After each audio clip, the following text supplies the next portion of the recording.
Hello students, welcome to your English class. Hope you all are safe and happy at home. Today we are going to start with the first chapter of your Hornbill book. The name of this chapter is The Portrait of a Lady. This beautiful and emotional story is written by Khushwant Singh, who is a well-known novelist and critic. Here, this is actually not a story, but the pen picture or the pen portrait of Khushwant Singh's grandmother, whom he loved very much. Mostly every one of us are very attached to our grandparents for the love and affection they shower on us. Same way, Khushwant Singh was also attached to his grandmother very much when he lived in a village with her. And what difference it brought when they went to a city, we are going to see in this story. In the beginning, Khushwant Singh describes his grandmother as a very old lady. He says, like anybody's grandmother, his grandmother was also a old woman. Her hairs were grey, fat and short body structure. She was slightly bent, and because of this, she was unable to walk properly. So to balance her body, she would used to keep one of her hand on a waist, and on the other hand she would carry a rosary. A rosary means रुद्राक्ष की माला. वो अपने दूसरे हाथ में एक रुद्राक्ष की माला रखती थी, and her fingers would always keep on moving the beads, and her lips would always move on to give the silent prayer. Okay, वो हमेशा मुंह अपना उनका जो लिप्स हिलते रहते थे और वो शांति से अपनी प्रार्थना बोलती रहती थी, अपना जप करती रहती थी. Right. And Khushwant Singh says that his grandmother was not at all pretty और ब्यूटीफुल और अट्रैक्टिव. वो बार बार ये कह रहे हैं कि वो इतनी बूढ़ी थी और उनके चेहरे पर झुर्रियाँ थी और she was not at all pretty और अट्रैक्टिव. वो बिल्कुल भी सुंदर या अट्रैक्टिव नहीं थी. Okay, और उनके जो दादा थे, his grandfather was also not in this world now, वो अब इस दुनिया में नहीं थे, और उनकी पिक जो थी, उनकी पोर्ट्रेट जो था वो भी हॉल में लगाया हुआ था दीवार पर, और वो भी बहुत बूढ़े थे. उनकी जो पोर्ट्रेट थी उसमें भी पता चल रहा था कि he was very old.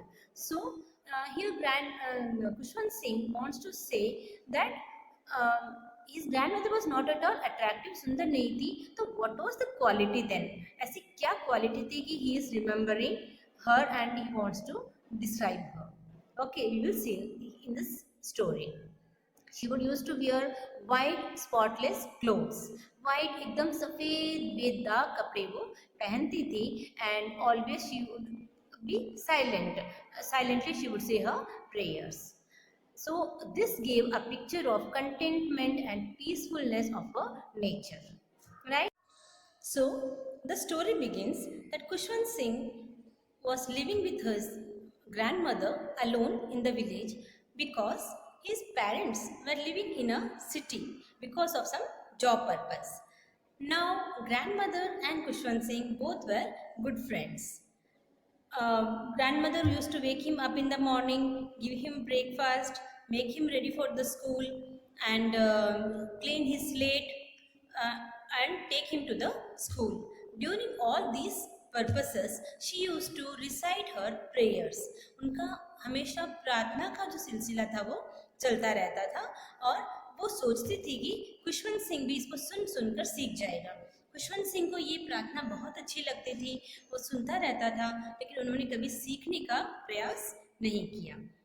And now when they used to go to the school, during that time grandma used to take some stale rotis with her. ये कुछ पुरानी रोटियां अपने साथ लेती थी और दोनों स्कूल चले जाते थे. When they go to the school, Khushwant Singh used to study, and his dadi used to sit in a temple near that school, and she used to read the religious books.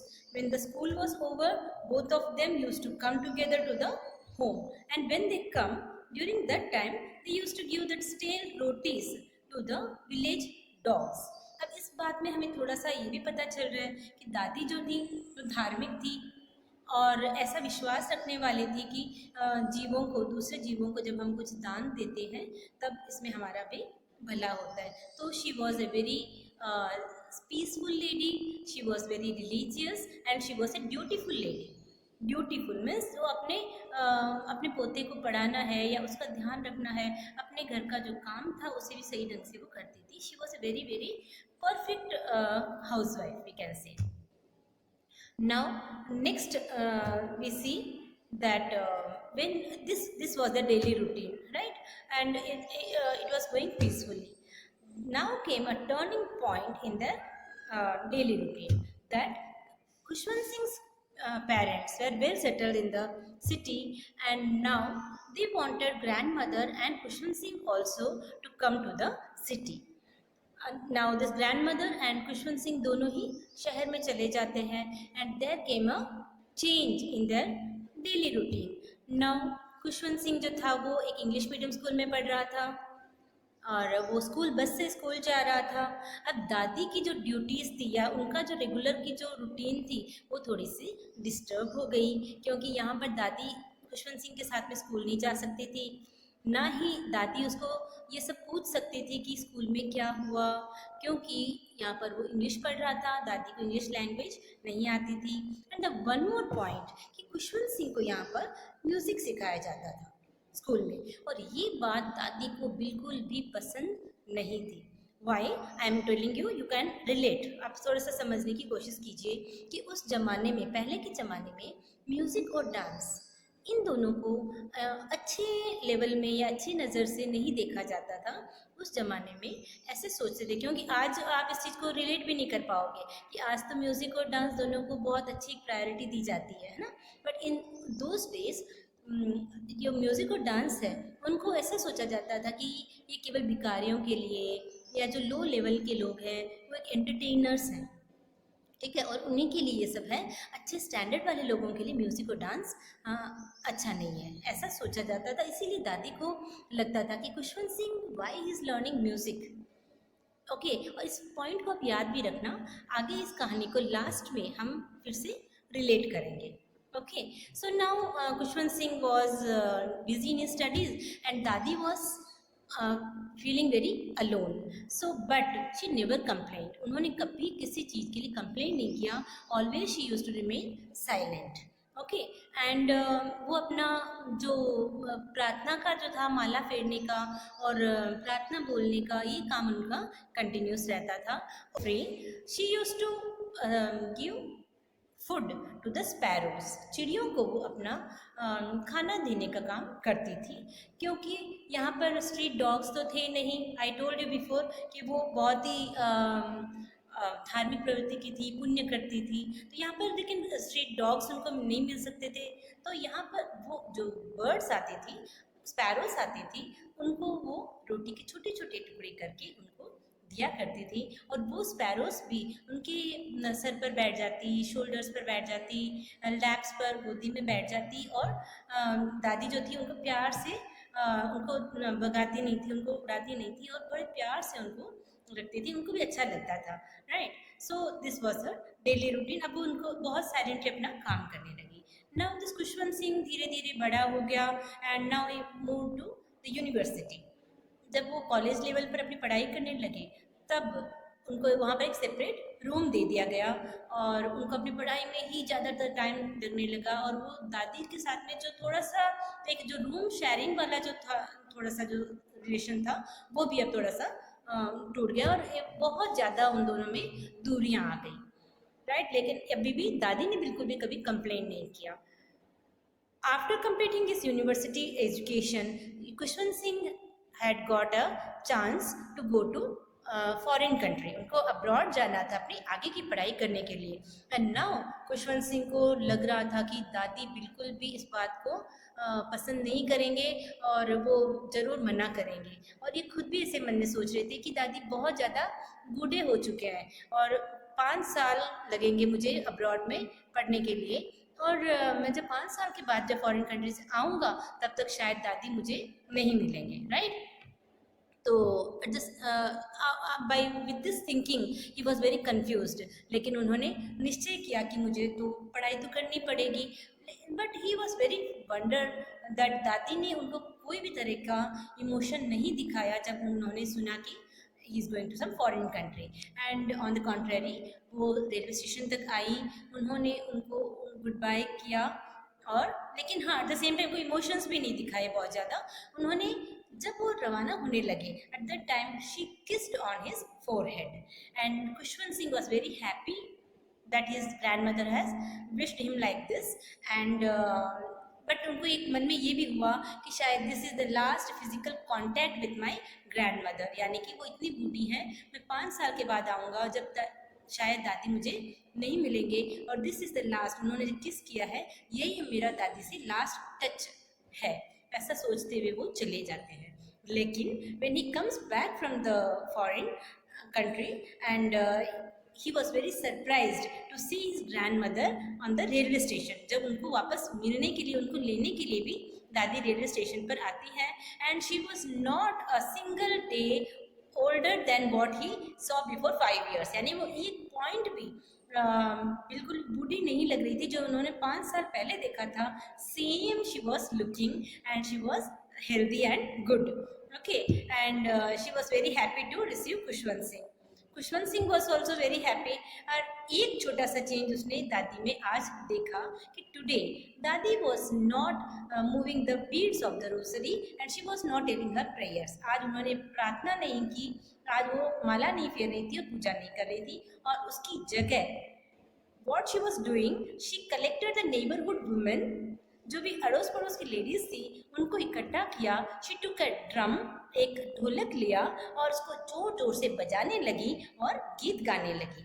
You remember students, हमने पहले पढ़ा था कि दादी was against music, okay, वही दादी आज जो है वो ढोलक बजा रही है और गीत गा रही है, okay. So Khushwant Singh was very surprise to see this and she was singing the songs of the warriors coming back from the war after victory। जो युद्ध में जाने वाले सैनिक होते हैं वो जीत के बाद जब वापस आते हैं उनकी वीरता में जो गीत गाए जाते हैं, ऐसे अच्छे गीत वो गा रही थी और she was very very happy. और आप देखिए कि वो अपनी पोते की मतलब पढ़ाई कंप्लीट होने के, उनकी सक्सेस के लिए she was so happy, okay. अब जो घर के जो सारे लोग थे वो बहुत खुश हुए, लेकिन उन्होंने सबने बहुत ज़बरदस्ती उनको कहा कि अब आप थक जाओगे, यू विल गेट टायर्ड। दादी को बड़ी ज़बरदस्ती उनको रोका और उनको रेस्ट करने के लिए कहा, okay. She was taking rest now, but the next day she got ill, वो बीमार हो गई। So the next day when she got ill and the doctor was called, doctor को बुलाया गया। डॉक्टर ने उनको चेक किया और कहा कि कोई बात नहीं, ये तो छोटी सी बीमारी, कोई बुखार है, ठीक हो जाएगी।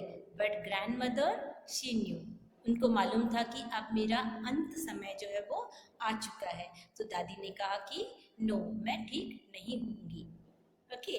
बिकॉज यू सी स्टूडेंट्स, जब इंसान का एक जिम्मेदारी जब कंप्लीट हो जाती है तो व्हाट ही डज, अपना रिटायरमेंट ले लेता है। The same way grand mother has also completed her duty, उन्होंने अपनी ड्यूटी कंप्लीट कर ली थी। जो छोटा सा खुशवंत सिंह जिसको वो उंगली पकड़कर स्कूल लेकर जाती थी, ओके, वो खुशवंत सिंह आज अपनी पढ़ाई कंप्लीट करके एक सक्सेसफुल पर्सन बन गया है, राइट। नाउ दादी की जो जिम्मेदारी थी वो कंप्लीट हो चुकी है and now dadi wants to retire from the life, okay. So वो कहती हैं नहीं, अब मैं ठीक नहीं होंगी और अब मैं अपना टाइम वेस्ट नहीं करना चाहती हूँ in talking with you people. अब मैं ये जो दुनियादारी की मोह माया का मैं नहीं करना चाहती हूँ। I don't want to waste my time because I want to spend my time for prayer. मैं अपनी प्रार्थना जो वो हमेशा करती रहती थी, ओके, वो मैं अपना काम करना चाहती हूँ। And she started moving the beads of the Rossari, अपनी माला की मोती को उनकी फिंगर्स घुमाने लगती हैं और सोते सोते ही उनके लिप्स जो है वो धीरे धीरे मूव करने लगते हैं, प्रार्थना बोलने लगते हैं। और आफ्टर सम टाइम उनकी जो फिंगर्स थी वो रुक जाती है और उनकी होठ जो है, लिप्स जो है वो भी स्टेबल हो जाते हैं, रुक जाते हैं। एंड दिस शोज दैट दादी वॉज नो मोर। अब ग्रैंडमा जो थी वो इस दुनिया में नहीं थी। Everyone was feeling very sad, but what to do. अब जो अंतिम क्रिया जो थी, अंतिम संस्कार जो था वो सब करना था। इसके लिए रिचुअल्स के अनुसार उनकी जो दादी थी उनको ज़मीन पर लाया गया और उनको एक लाल रंग का कपड़ा जो होता है वो उठाया गया, कफन, और all the family members they went for some work, उनको जो अंतिम संस्कार की जो क्रिया क्या करनी है, किसी को इन्फॉर्मेशन देनी है, इन सब चीज़ों के लिए सारे करके जो परिवार के जो लोग थे ये सभी बाहर चले जाते हैं. And after some time when they came back they were feeling very surprised to see thousands of sparrows on near the dadi's room. दादी के रूम के पास बहुत सारे स्पैरोस आकर बैठे हुए थे और साइलेंटली वो बैठे हुए थे. ओके, नाउ खुशवंत सिंह की जो मदर थी उनको ऐसे लगा, अच्छा दादी माँ रोज जो है इन चिड़ियों को खाना देती थी, आज दादी माँ नहीं है अब, तो ये जो चिड़ियाँ हैं ये सिर्फ खाना खाने के लिए यहाँ पर इंतज़ार कर रही है. सो खुशवंत सिंह की मदर किचन में जाती हैं, वो एक रोटी लेती हैं, उसके छोटे छोटे टुकड़े करती हैं जैसे पीसेस दादी माँ क्या करती थी, और she spread that pieces near in front of the sparrows. But you see students, एक भी बर्ड ने, एक भी स्पैरो ने उन रोटी के टुकड़ों की तरफ देखा भी नहीं. Okay, and they were sitting silently. And this shows that the birds वो केवल उस रोटी को खाने के लिए नहीं आती थी, but they came for grandma's love and affection. दादी के प्यार और अफेक्शन के कारण वो वहाँ पर आती थी. और आज जब दादी स्टिल हैं, वो जब इस दुनिया में नहीं है, वो चुपचाप वो जब सो रही है, तब ये जो चिड़ियाँ हैं वो चुपचाप वहाँ पर बैठकर शोक मना रही थी. एंड आफ्टर सम टाइम दादी माँ की जो शरीर था उसको ले जाकर अंतिम संस्कार कर दिया गया और वापस सब अपने अपने चले गए. The next day sweeper came and swept those bread crumbs, जो रोटी के टुकड़े जो वहाँ पर डाले हुए थे उनको स्वीपर ने आया, उठाया और डस्टबिन में डाल दिया. And you see the emotion here कि वो रोटी के टुकड़े जिनको खाने के लिए चिड़िया वहाँ आती थी, आज उन रोटी के टुकड़ों का कोई वैल्यू नहीं था, किसी ने उनको देखा तक नहीं.